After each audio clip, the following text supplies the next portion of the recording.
Hello, Phil Davison for the 1959 Guitar Company. Today, what I have to show you is a comparison of our semi-acoustic, semi-hollow-bodied guitars. That's the Luxe behind me, standard, Black Betty, and this one, which is a comparison. This is an Epiphone Studio Dot, which I thought I'd just put in there as being, it's a brand name. Epiphone is Gibson's cheap brand, made in China. Now, and to make this a fair comparison, most of the time volume and tone will be up on full. The amplifier has got the bass, middle and treble knobs are all straight up, a little bit of reverb, no effects, just guitar straight into the amplifier, 30 watt valve amplifier. At the moment the gain is at 9 o'clock, so the gain is wound back, the volume's on 2, the volume's wound back, so trying to pull the, have less of the amplifier involved in the whole sound that we're getting out of it. But the mic's right, there's a mic down there right on the speaker. So let's have a listen to what this one sounds like. Both pickups on.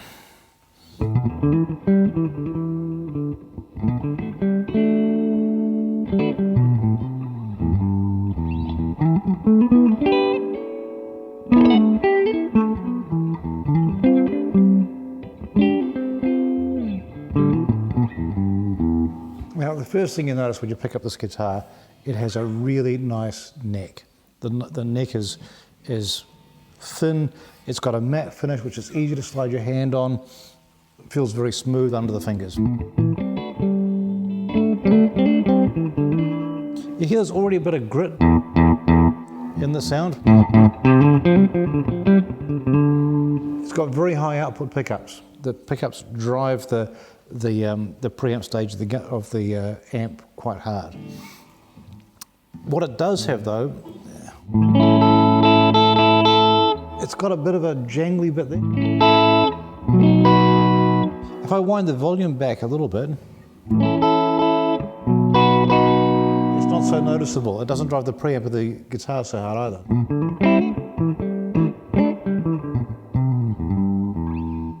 But I like the volume up down. Okay, I'm gonna, what else can we do with it?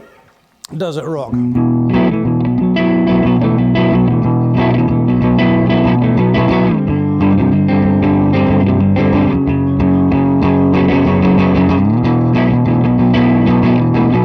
Yes, it rocks quite nicely because of all that gain. And if you put a distortion unit on here, it might be great for lead. If you want to be a bit more jazzy, wind the volume back just that little bit, takes the edge off the...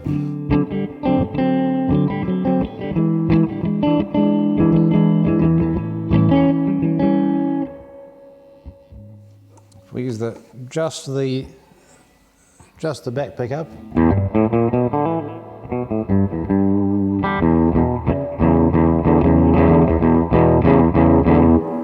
Wind that volume down again.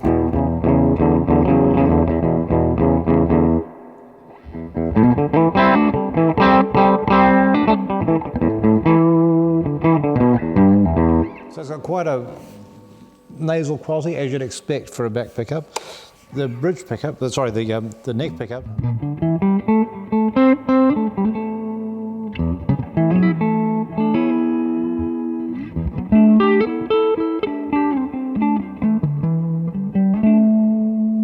It's really nice. Complex and woody.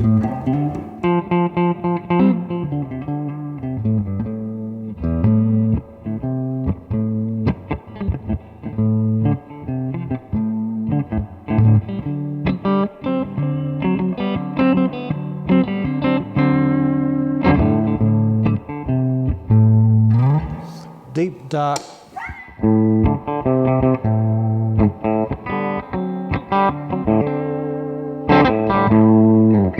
So, quite a reasonable variety of sounds you can get out of it. Good, complex wooden textures, can rock really hard, high output pickups, really nice neck, but a little bit jangly. And I know if I turn the amp up loud, that is actually really loud. It's a bit piercing. I think if I was going to keep this guitar for myself, I'd take the treble side of the pickups down a little bit to try and balance that out a little bit.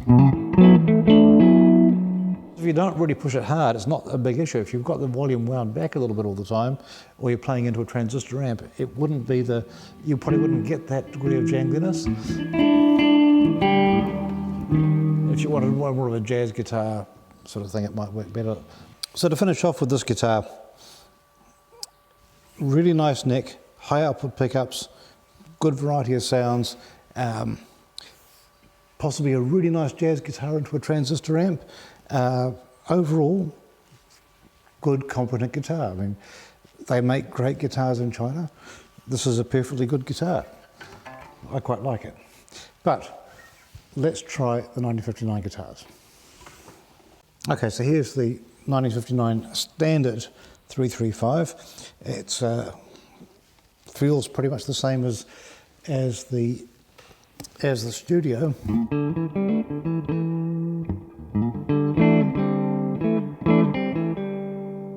Different sound. It's a little bit more muted.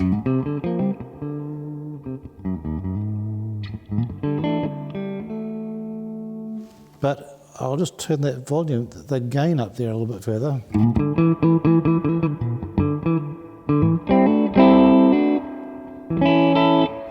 And it's not jangly here. The pickups have less output. It's more of a vintage style pickup, and it doesn't have that jangly edge that the Studio has. Let's try just the front pickup.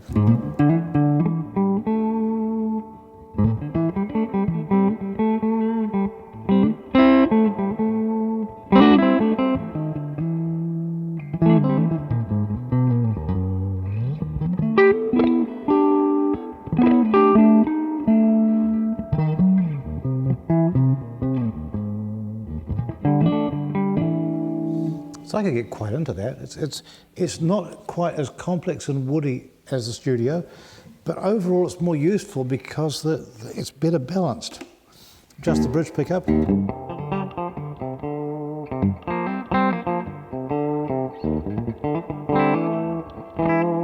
It's more nasal than Studio, I think.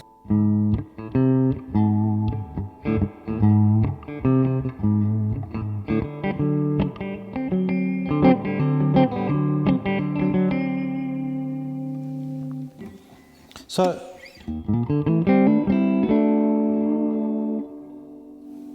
it's got the volume on 10, the gain on 10 o'clock.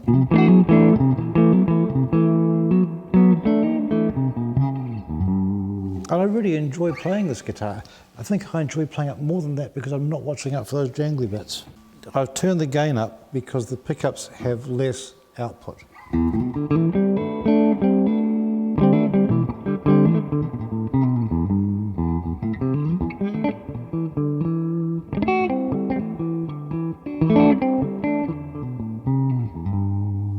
Quite a nice introspective sort of feel to playing.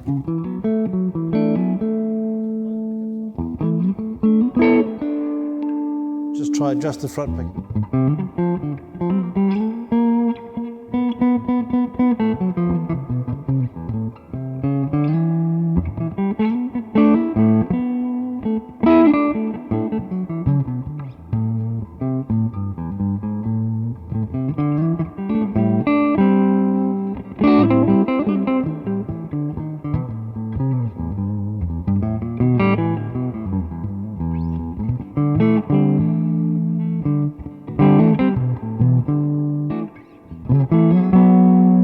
Sit here playing, I get lost playing there. That's really quite nice.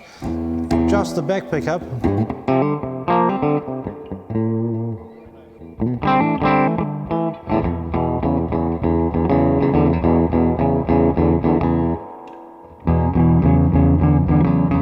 So the front pickup can be a bit muddy, the back pickup can be a bit nasal, but in the middle,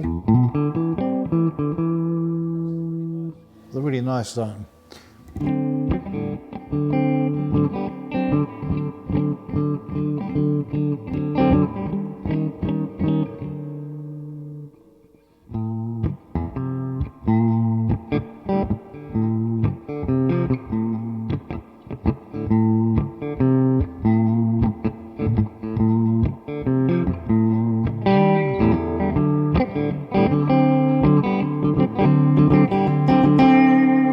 Really nice guitar. Can it rock? Can it rock? Well, let's see.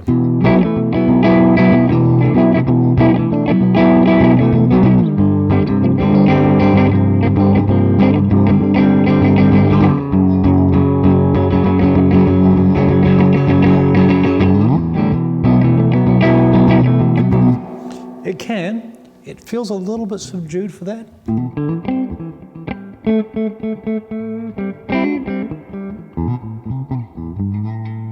I think this is more of a jazz guitar, you know?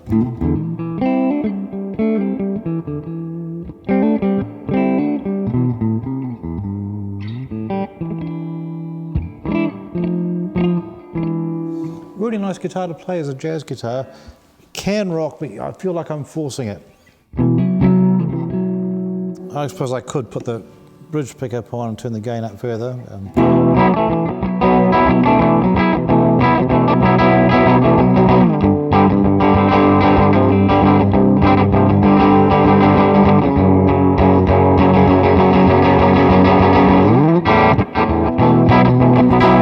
So I can do that, you know. Doesn't feel like it naturally wants to. It feels like it wants to do that, and I feel like I could play. Could sit here and play like that all night long. Really nice in that way. Can do a few other things. Basically, it's a lot of bucks. A lot of guitar for your bucks. A lot of bang for your bucks in this guitar. Competent, solid guitar. Semi-hollow body, very reasonable price. In terms of finish, probably comparable to the Epiphone, not perfect. If you paid 10 grand for a Gibson custom shop guitar and it had a finish level like this, you'd be disappointed. You're not paying 10 grand for it. It's a reasonably priced guitar. The finish is, it's okay. It works well. It's a workhorse guitar. Nice, you won't even see it in the photographs. There's a nice wood grain texture through this finish. It's a see-through finish. So it is a deep red, but you can just see the texture of the wood grain through it, which is really nice. I really like that. Let's have a look at the Deluxe. What do you get if you spend a little bit more? First thing you notice, you put your fingers on this, you notice the neck is really nice. It's got a glossy neck back, just the same as the standard, but the shape of it is better. So it really feels nice and smooth. And I think with both of them, I'd be happy to take some sandpaper to them, 1200 sandpaper, and just take the edge off that gloss so your hand slides a bit easier on it. And on this one, you know, it's a nice mahogany. You could probably just take that right back to wood and then tongue oil it, and that would be really nice.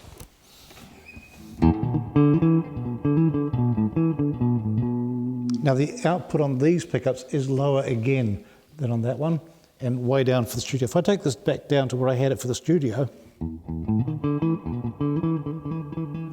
it's really quiet.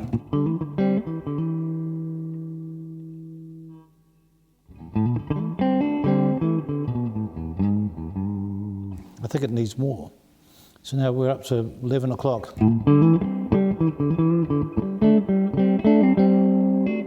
Both pickups.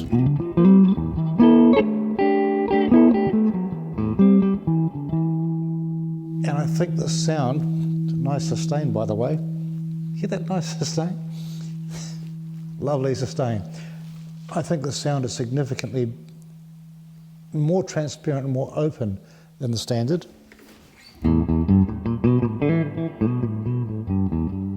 Let's just try just the front pickup.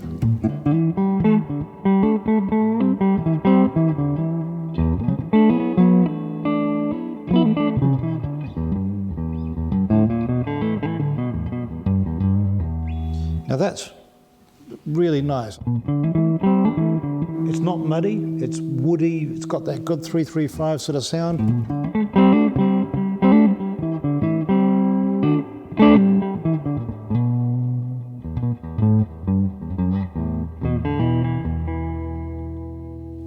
I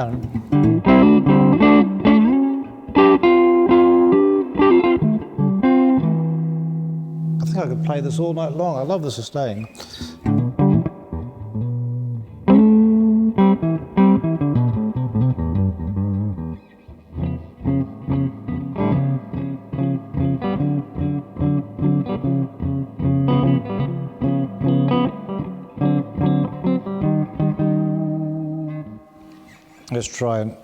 Let's try the back pickup.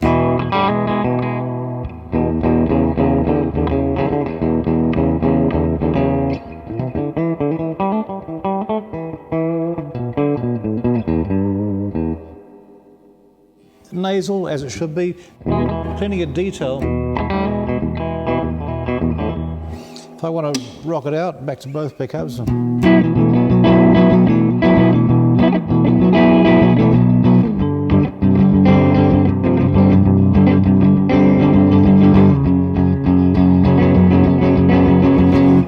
Let's try that again.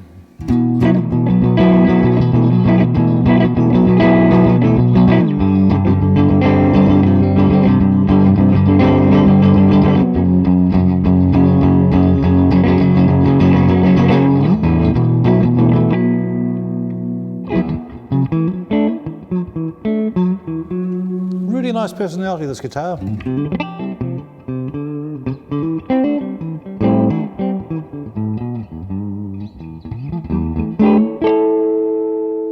Plays really nicely. I love the neck.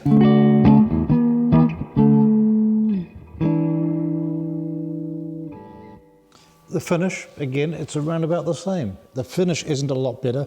The sound is a lot better. The playability is a lot better. You're not paying for pedantic finish, unfortunately. You don't get that. They got to cut corners somewhere.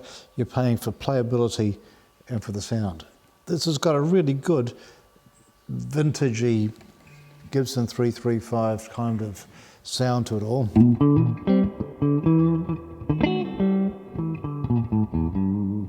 Wish I had a real 335 to compare it side by side, because I think this one would stack up pretty good.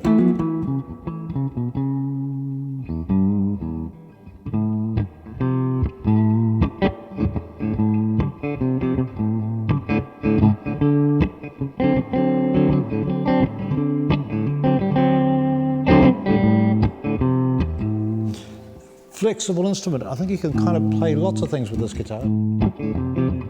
It's fine for nice jazz, especially with just the front pickup.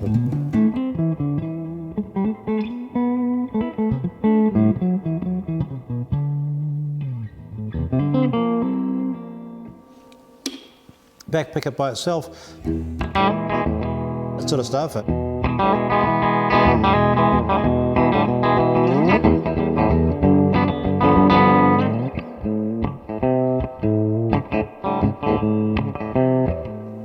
But with most of these 335s, I think having both pickups on is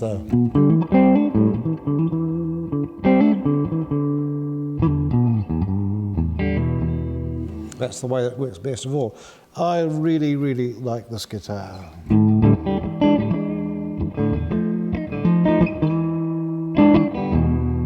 Right, having had a taste of the three normal ones, let's just give Black Betty a whirl, shall we? Now, we should probably face facts here. Black Betty is a Frankensteinian abomination, Stratocaster neck tunematic bridge. Big. She's big because what I did was I had an old Stratocaster neck and I bolted the neck onto a piece of solid Ko-Fi, which is really good sounding wood. And then I made the rest of it in proportion. So I made it in proportion to the distance between the nut and the 12th fret, or the scale length, and so it's quite a big guitar. The scale length, the first thing you touch it is you feel the different scale length, you feel the Fender scale length.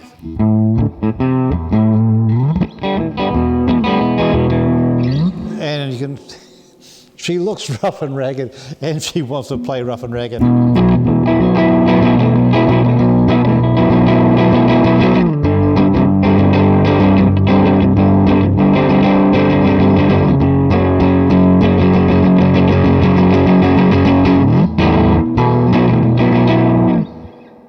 That's what she wants to do.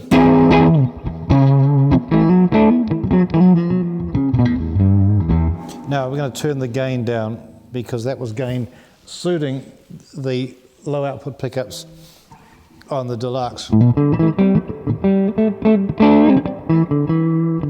Down to a more reasonable level.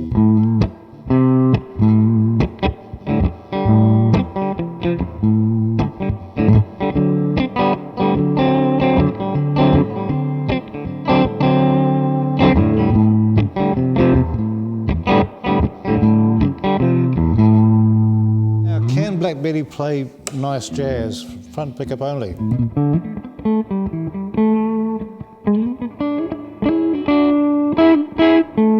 Well, she's already overdriving the, I'll turn the volume down a bit.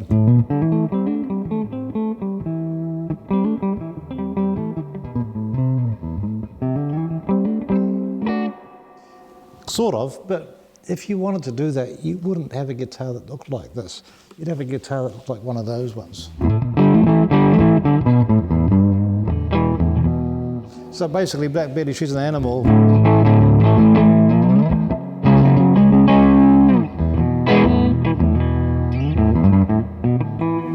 Now, I could probably get more sustain out of her by lowering the pickups. One of the reasons she's such an animal is the pickups are quite close to the strings, which means that lots of string signal goes into the pickups and into the amplifier, which is why she's such a loud beast of a guitar. But for this music that I play with her, you're not really worried about sustain anyway, you know.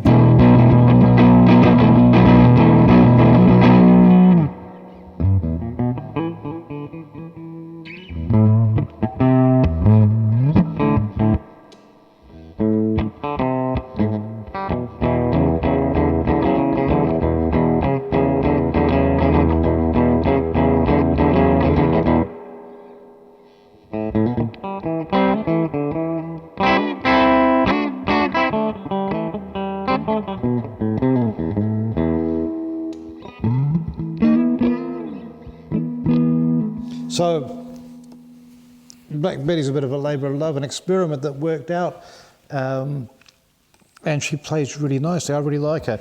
Probably not really good for someone playing really high up here because the frets up here are actually really small to stop them buzzing. I had to, because of the way the neck was shaped, I had to take the frets down up here. But at doing what she does it extremely well. Let's go back and recap this whole session. Black Betty, wild animal, beast, dirty ragged guitar. That's what she does. She does that very well. The Deluxe, very pretty guitar with a nice flamed maple top, beautiful flame maple top, sunburst pattern, the best regular sounding 335 here today. Really nice guitar, versatile. Really plays lots of different moods. And the Standard, which is not quite as versatile as the Deluxe, it is a really nice jazz guitar. The Deluxe is a nice jazz guitar and a nice rock guitar and a nice blues guitar. This is a nice jazz guitar, maybe into a bit of a blues guitar, but a lot of bang for your bucks and a really good guitar. The Epiphone Studio, really solid bottom end, a bit of a jangly top end. There you have it. Those are our semi-hollow-bodied, semi-acoustic electric guitars.